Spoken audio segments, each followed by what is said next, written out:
2015년 3월 30일 캘리포니아주 로스앤젤레스의 경찰서로 한 통의 신고 전화가 걸려옵니다. 류이연, 중국 발음으로는 리우이엔이라는 중국에서 온 유학생이 같은 학교 친구들 6명에게 오랜 시간 구타와 가혹행위를 당했다고 도와달라고 신고 전화를 건 거예요. 경찰이 류이연을 처음 딱 만났을 때 그녀의 온몸은요 다 멍들고 붓고 피나고 상처투성이었습니다. 두 발로 똑바로 서 있을 수조차 없는 상태였대요. 그녀는 바로 병원으로 옮겨져 엑스레이부터 여러가지 검사와 사진을 찍었습니다. 아니, 피해자가 지금 직접 신고를 했어요. 같은 학교 친구들, 그들의 얼굴, 이름까지 정확히 다 기억하고 있었습니다. 경찰 바로 가해자들 잡아들였어요. 이 6명 모두 중국 유학생들이었습니다. 더 놀라운 건 이 6명 중에 3명이 10대야. 이 사건의 주범 역시도 이제 갓 20살이 된 자이윈야오, 장신레이, 루안칭. 도대체 이들이 어떻게 류이연을 꼬드기고 폭행하고 다 한 걸까? 피해자 류이연의 말에 따르면 사건 당일 자신의 초등학교 동창인 루안칭이 위챗, 그러니까 예를 들어 카톡을 보내왔다는 거예요. 야, 카페 가서 우리 수다나 좀 떨까? 나와. 자, 이렇게만 들으면 아, 동창 루안칭과 류이연 둘이 친구인가 보네 싶죠? 전혀요. 이미 일찍이 루안칭, 류이연을 때린 적이 있었습니다. 그래서 둘이 사이가 안 좋았어요. 누가 좋아해. 날 때렸던 년이, 죄송합니다. 얘가 여튼 그날 또 나를 부른 거예요. 그러니까 이때 좀 불안해진 류이연이 어쩔 수 없이 알겠어, 나갈게 하면서 무서워서 자신의 남자친구인 육성화를 데리고 나갑니다. 그렇게 남자친구와 약속 장소인 카페에 도착했어요. 딱 갔더니 엄마야, 루안칭도 혼자가 아니네. 자이윈야오, 얘랑 같이 있네. 얘도 예전에 루안칭과 같이 해서 날 때리는데. 자, 지금 류이연 자기 남친 육성화를 데리고 나왔어요. 그런데 루안칭, 자이윈야와 같이 있었습니다. 즉 4명이 된 거죠. 이 피해자가 남친 육성화를 데리고 나온 걸 본 이 루안칭은요. 류이연, 너 남자친구를 데리고 왔네? 그 류이연 남자친구야, 우리 여자들끼리 할 얘기가 좀 있는데 자리 좀 비켜줄래? 라고 하면서 그 남자친구한테 돈을 줍니다. 이 돈 받고 너 자리 좀 비켜. 나 네 여친, 얘랑 할 말 있어. 그렇게 지금 여자 셋이 딱 된 거예요. 류이연, 루안칭, 자이윈야오. 여기서 자이윈야오 누군가에게 전화를 겁니다. 야, 얘 왔어. 애들 다 불렀어? 야, 재밌는 거 할 거라고 그 공원에 그쪽 있지? 거기로 다 오라 그래. 다른 중국 유학생들을 다 부르기 시작한 거예요. 그리곤 류이연, 우리도 가자. 이들은요, 피해자 류이연을 한 공원의 모퉁이로 데리고 갑니다. 사람이 많이 다니지도 않고 CCTV도 없고 매우 어두운. 딱 갔더니 거기 애들 3명이 더 있네. 거기서 총 6명이 갑자기 막 때리기 시작한 거예요. 진짜 야비하죠. 1대1도 아니야. 아니 1대1이어도 말이 안 되는 건데 6명이 1명을. 이들은요, 류이연의 핸드폰을 밟아 부수고 주먹질, 발기질을 막 하기 시작했습니다. 그리곤 야, 꿇어. 그 상태로 진짜 뺨을 100대 넘게 맞았대요. 이게 말이 됩니까? 이뿐이게요. 찬물을 어디서 가져와서 막 끼얹고 위에 옷을 속옷까지 다 벗겨서 가슴에 담배빵을. 야, 여기 지져볼까? 진짜 여기까지도 최악인데 몇몇 애들은요, 류이연의 머리카락에다가 불을 붙이려고까지 했었대요. 아니, 붙였었대요. 야, 얘 머리에 불 붙여보자. 얘 머리 타들어가는 거 구경하자. 그렇게 딱 붙였는데 동시에 다른 애가 이걸 모르고 찬물을 류이연 얼굴에다 끼얹은 거예요. 그러면서 불이 꺼진 겁니다. 이게 사람 새끼들이 할 짓입니까? 이딴 짓을 한 가해자 새끼들 반대로 지들이 당하면 손 하나만 밟혀도 잘못했어, 아니야 잘못했어, 이럴 새끼들이 남은 잘도 괴롭혀. 진짜 허리에 망치로 내리쳐 접어버려. 진짜. 주범 중에 한 명인 자이윈야오, 얘는요, 인상 보세요. 얘는 장신레이한테 야, 너 여기서 집 가깝지? 집에 가서 가위 좀 가져와봐. 그렇게 가위를 딱 쥐고요. 루이언의 머리카락을 잘라버립니다. 그리곤 야, 이거 네 머리카락이야. 야, 이거 처먹어. 어? 왜? 못 먹겠어? 그럼 몇 대 맞고 바닥에 있는 모래 퍼먹어봐. 그나마 이걸 다행이라고 해야 할지 뭐라고 해야 할지 이 썩을 새끼들은요. 무려 5시간 동안 이 짓을 하면서 괴롭혔어요. 이걸 이 가해자들 중에 한 명이 핸드폰으로 다 찍은 거예요. 이제 지네들은 이걸 놀림거리 중 하나라고 생각하고 찍은 거였겠죠. 하지만 이게 반대로 보면 폭행을 가했다는 증거가 되는 거잖아요. 이런 집단 폭행에 피해자 루이언의 몸이 망신창이가 될 수밖에 없지 않겠습니까? 얼마나 이 감정이 무너져 내렸겠어요. 그런데도 루이언은요, 울지 않았습니다. 약한 모습 안 보이려고 그렇게 맞고 고문 당하면서도 이악 물고 참은 거예요. 그랬더니 이것들이 막 더 화가 나. 야, 이거 안 우네? 야, 참을만 하다 이거야? 이것들은요, 무고한 여자애를 하나 잡아다가 저녁 7시부터 12시가 넘을 때까지 약 5시간이 넘도록 계속 괴롭혔습니다. 그러다가 루이언이 제대로 서 있지도 못하는 상태가 되자 무슨 생각이 든 건지 갑자기 막 옷을 입혀요. 그리곤 야, 루이언, 네가 운전해서 우리들 다 집에 데려다줘. 그렇게 차를 타고 이동하게 되는데 이때 가해자 이것들이 하는 말. 야, 너 우리 데려다주고 혹시나 경찰에 신고하잖아? 그거 다 쓸데기 없는 짓이다. 괜히 우리한테 더 처맞을 수 있으니까 알아서 현명하게 판단해. 알겠지? 네가 신고해봤자 우린 널 때리지 않았다라며 우리 편에 서줄 증인 12명이나 더 있어. 그 12명이 우리 말이 맞다고 증언해줄 거야. 고로 네 편은 아무도 없단 얘기지. 네 말이 틀렸다고 제 거짓말쟁이라고 다 증언해줄 텐데 그럼 경찰이 네 말을 믿겠니? 10명이 넘는 우리 말을 믿겠니? 만약 우리가 피해자인 루이언의 상황이었다면 가해자들이 신고해봤자 도로 아미타불이다. 신고한 거 걸려 더 우리한테 처맞기만 할 거다 라고 한다면 여러분은 어떻게 하시겠어요? 이때 루이언은요, 이런 협박에도 불구 가해자들을 집에 다 데려다 준 후에 바로 경찰에 신고를 한 거예요. 그게 맨 처음 이야기했던 상황입니다. 그렇게 가해자 6명이 체포됐습니다. 이들은요, 뻔뻔하게도 때린 적 없다. 제가 우릴 모함하는 거다. 아니 여러분 궁금하지 않으세요? 도대체 왜 이렇게 가해자들이 피해자 루이언을 괴롭힌 건지, 도대체 왜 때린 걸까요? 뭐 자기 남자친구를 뺏었어? 아니면 뭐 자기 돈을 훔쳤어? 혹여나 그렇다한들 그래도 이런 행동은 아니죠. 그런데 쇼킹한 건요, 이들이 루이언을 때린 이유 모른다는 거예요. 그 우리나라도 엄청난 문제인 학교폭력 일진, 이들이 피해자 아이를 괴롭힐 때 이유가 있던가요? 똑같아요. 매스컴에서 보도한 이 폭행의 이유는요, 질투, 감정 문제였습니다. 그러니까 뚜렷한 이유가 없는 거예요. 이 씨발것. 주범 중에 한 명인 자이윈야오, 제가 봤을 때 얘가 일진이에요. 얘한테 당한 피해자는 루이언뿐만이 아니었습니다. 다른 유학생을 또 때린 적이 있었어요. 그 유학생도 비슷하게 1시간 동안 폭행 당했고 담배빵에 뺨에 아주 별의 별짓을. 이때 이 유학생이 폭행을 당한 이유는요, 말 거슬리게 한다고. 얘한테 당한 피해자 한둘이 아니었습니다. 아, 오늘 나 기분이 굉장히 안 좋아. 그러니까 너 좀 맞자. 이런 경우는 법정에서 처벌이 반대로 피해자가 가해자에게 받은 만큼 돌려주는 그런 처벌이 있었으면 좋겠어요. 만약 풀려났는데 가해자가 보복을 한다, 그러면 바로 총살하는 걸로 하고. 혹여나 이렇게 생각하실 분들 계실 수도 있어요. 처음에 맞았을 때 신고를 했다거나 아니면 처음 카톡으로 나오라고 했잖아요. 그때 안 나가면 되잖아. 왜 나가서 그런 폭행을 당하냐?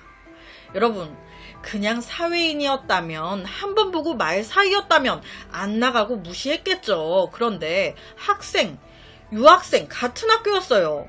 내가 오늘 안 나가면 내일 학교 가서 만나야 돼. 어떻게 되겠습니까? 오히려 야, 너 왜 내가 부르는데도 안 나와? 라고 하면서 더 맞지. 그런데 여기서 더 화가 나는 건 어른들의 행동이에요. 지금 이 자이윈야오가 학교에서 이렇게 깝을 치고 다니는데 피해자가 한두 명이 아닌데 학교 측 몰랐어? 알았습니다.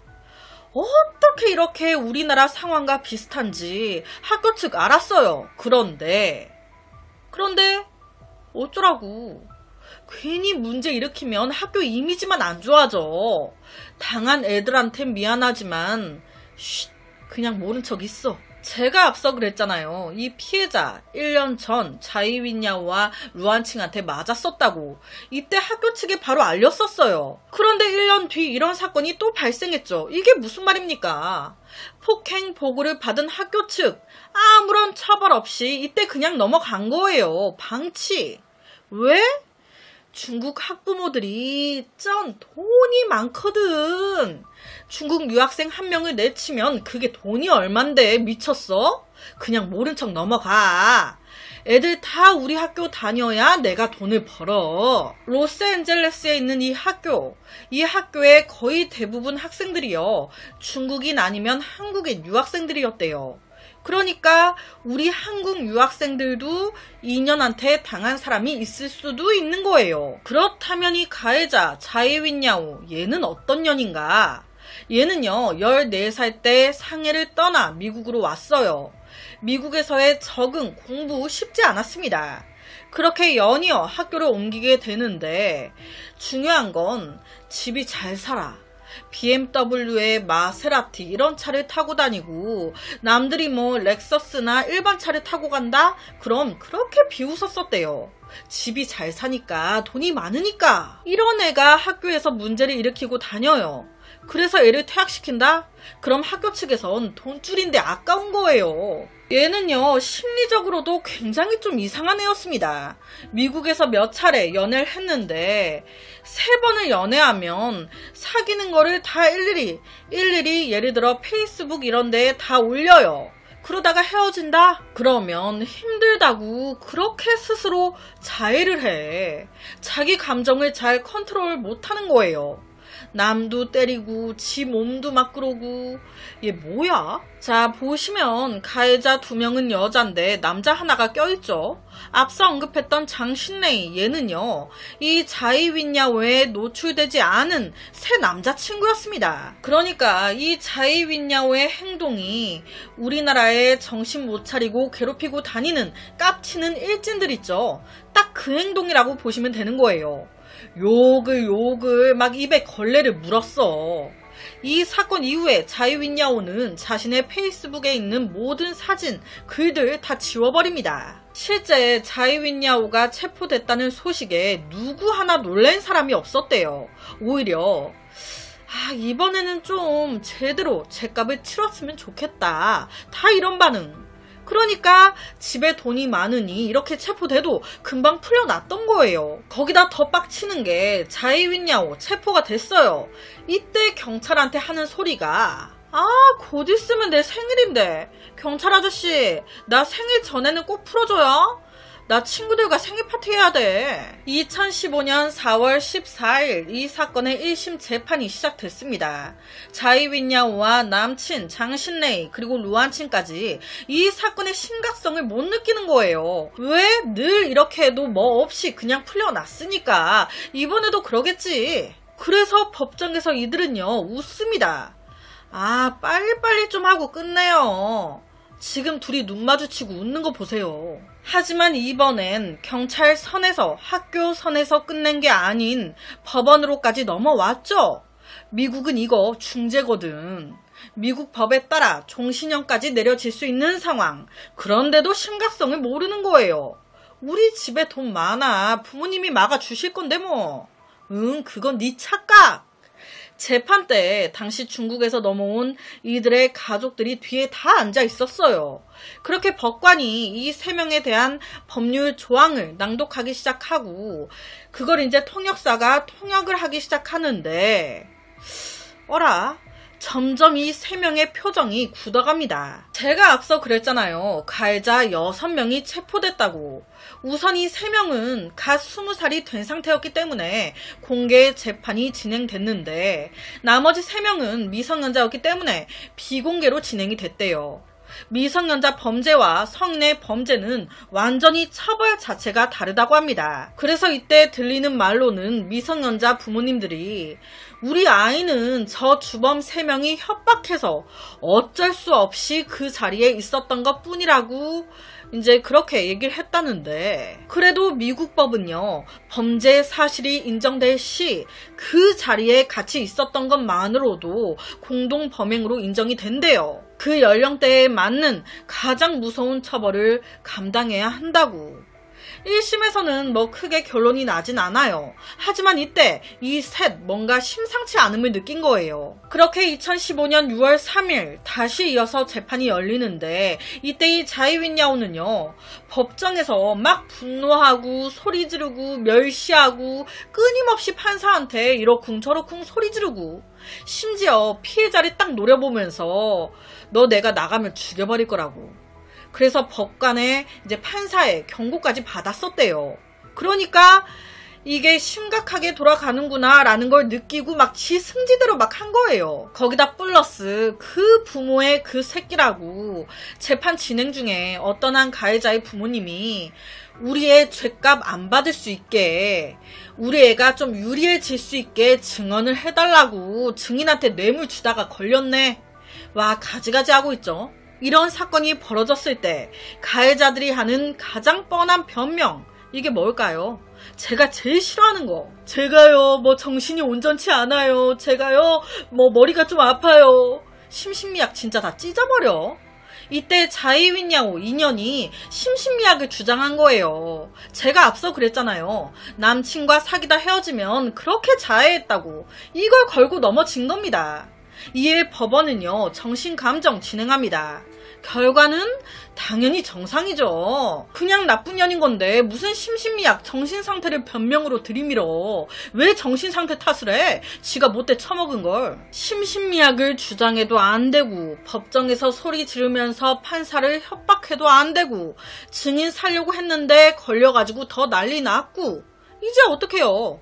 아, 진심으로 반성하는 척 해야겠다. 그래서 다음 재판 때는 계획을 바꿔 반성문을 낭독합니다. 막 울먹울먹 거리면서 제가 저지른 끔찍한 행동에 대해 모두에게 사죄합니다. 정말 죄송합니다. 울먹울먹. 그래서 결론은 자이윈야오 징역 13년 나옵니다. 그리고 그녀의 남자친구 장신레이 징역 6년, 루안칭 징역 10년. 지금 이것들한테 당한 피해자가 한두 명이 아니에요. 특히 자이윈야오. 그런데 징역 13년 받고 땡? 생각보다 적게 나온 거 아닌가 싶은데, 이때 이것들은요, 이 형량을 듣고 자지러졌었대요. 자이윈야오 막 경련 일으키고 울고. 자이윈야오 이때 판결이 막 너무 세다면서 난리가 났어요. 그러니까 이때 변호사가요, 자신의 변호사가 이게 최선인 것 같다고, 더 이상 항소하지 말라고 했다고 해요.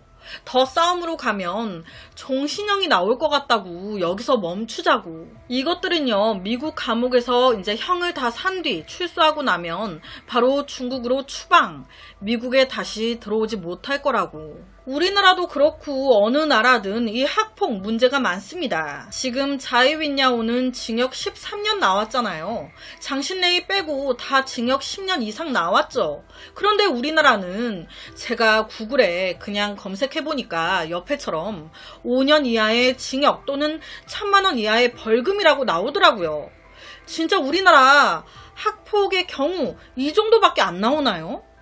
이 피해자들은 평생 가지고 가야 하는 트라우마, 상처가 된 건데 그냥 징역 5년으로 끝나는 거야? 자오윈야오의 13년도 지금 작다고 생각이 되는데, 아기, 아이들, 청소년 모두 우리나라의 미래 아닙니까? 그만큼 중요한 존재인데 이들을 건드렸을 때의 죄값 당연히 더 세게 강화돼야 되는 거 아닌가라는 생각이 듭니다. 그래서 오늘은 미국에서 발생했던 최악의 사건을 가지고 왔습니다.